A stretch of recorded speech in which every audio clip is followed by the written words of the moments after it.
One of the places that this is extra important is in state conference. So state conference is a meeting where you typically end up with chairs all the way through the sacrament meeting room and also way back into the gym.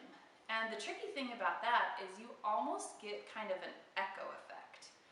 So if you're not careful, you end up kind of waiting each beat for everybody to finish singing it before you go on to the next one. You can end up with so much drag and the tempo can pull so slow that way. Let me give you two thoughts that can help with that a little bit. The first is really confident leading. So if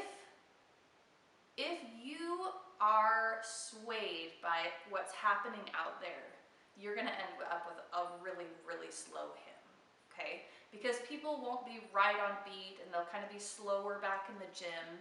So what you have to do is you have to think of really keeping your tempo like a metronome and not worrying about what's really happening, but you are just plugging along.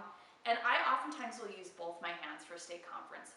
Not always, but especially for a hymn that has a lot of holds or maybe a tricky,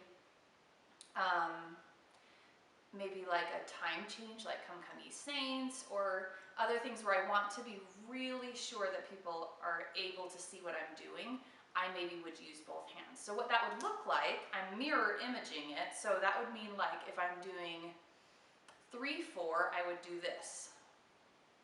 Okay, that gets a lot bigger, right? It's more visible from the gym, okay?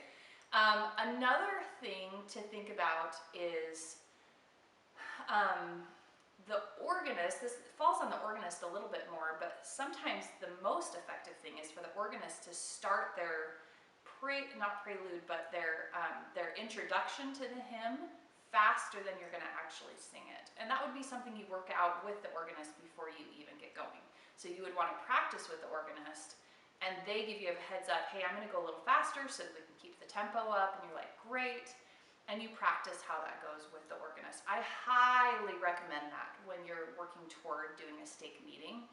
You will feel so much more comfortable as a chorister, and you will be so much more effective as a pair if you do that. I found that in the last year or two of being the stake music coordinator, I stopped asking an organist from one side of my stake and a chorister from the other side, and I wanted people from a ward who had worked together before. So an organist and chorister that knew how to work together already, to then come to stake conference and work together there. That tended to work a lot better.